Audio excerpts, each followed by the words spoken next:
So when this video releases, Pokemon Legends ZA has been out for nearly a month, and it feels like everyone seems super happy with the brand new Pokemon game, the first for the Nintendo Switch 2. Well, if you were to look anywhere on the internet for discussion about ZA, it's pretty much overwhelmingly negative, and that's not really too surprising. Pokemon and controversy go together like peanut butter and jelly, especially during the Switch generation. But this time around, negativity around the game seems especially venomous. And I'm going to be honest, I don't quite get it.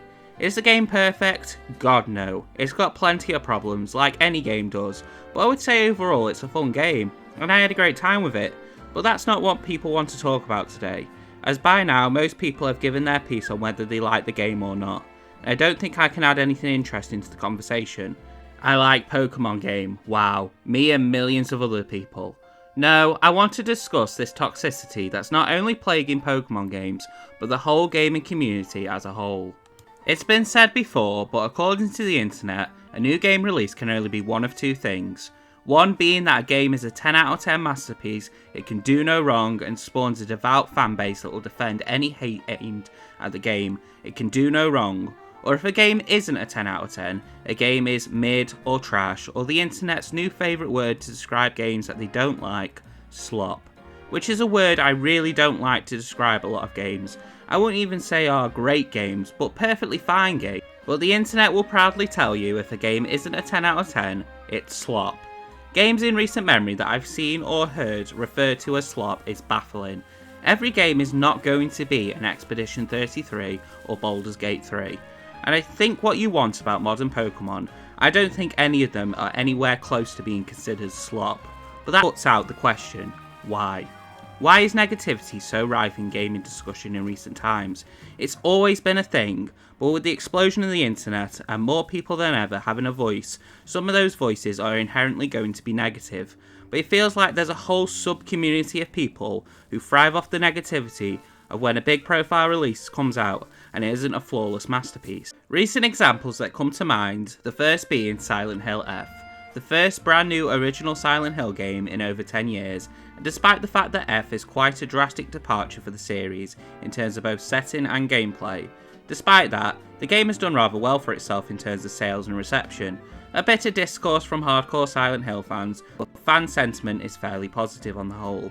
But while it was new and fresh, there was also plenty of fairly vocal people who took criticism with the game for reasons that seem weirdly misogynistic, as people took issues with the fact that you play as a teenage girl, which, yeah, Silent Hill has never done that before, and some very strange people took issue with the fact that you can't do a Ashley Graham with Hinako, and that's just gross, and if that's a genuine complaint you have towards a game, I think you need to get your priorities in order. And unfortunately, the discourse towards women in gaming continues, as Ghost of Yotei brought plenty of normal individuals out on Twitter to tell everyone why they think this game is a woke slop. Because the first game had a male protagonist called Jin Sakai, that a lot of people seem to resonate with, and when it was revealed that Ghost of Yotei would have a female protagonist, it brought out the worst of people. There were people who legitimately were upset because they weren't carrying on Jin's story, as they liked his character and were interested to see where his story was going next, and I think that's a legitimate reason to be disappointed.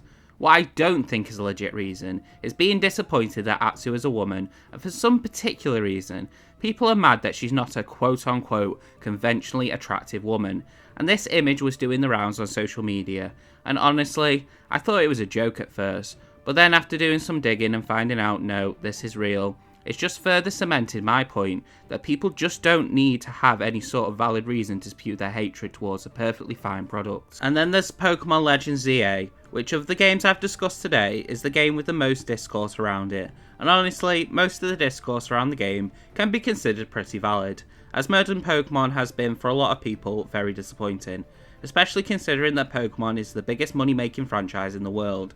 So the game should be held to a higher standards, because Sword and Shield, Scarlet and Violet, and Legends Arceus have all been heavily criticised for the way they play the formula safe, the horrific performance on the original Switch, and most notably, the way the games look, as when you can get a game that looks like Xenoblade Chronicles, and see what it looks like compared to Scarlet and Violet especially, it's like night and day. Scarlet and Violet are just straight up ugly compared to all the Xenoblade games, so why can they look so good, and why does Pokemon look so bad? It's a question that's been asked for the last few years, and with the release of Legends ZA, this discourse hasn't changed, as ZA, although a better looking game than Arceus, and tries to mix up the core gameplay by changing up the battle system, but for some people, this simply isn't enough. And like I said, if you are one of those people, that's completely valid. I think we should have high expectations. My issue with the discourse surrounding this game is that you can't really enjoy the game without being accused of shilling for Nintendo and Pokemon.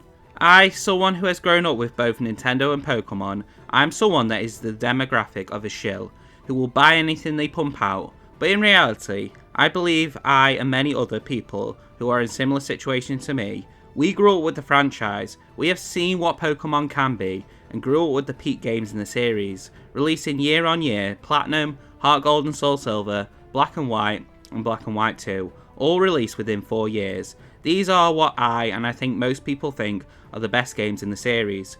So we know more than anyone that this series can be so much better than it is. But for me personally, after I played Sword and Shield, I was ready to wipe my hands clear of the franchise. I felt nothing towards those games, and after not particularly enjoying Let's Go and Sun and Moon, I was pretty much done. But Legends Arceus brought me back to the franchise for one reason and one reason only. It was fun. Yeah, it was ugly, and it didn't massively shake up the formula, but it was fun, and that's the exact reason I enjoyed my time with ZA, as so many other people do as well.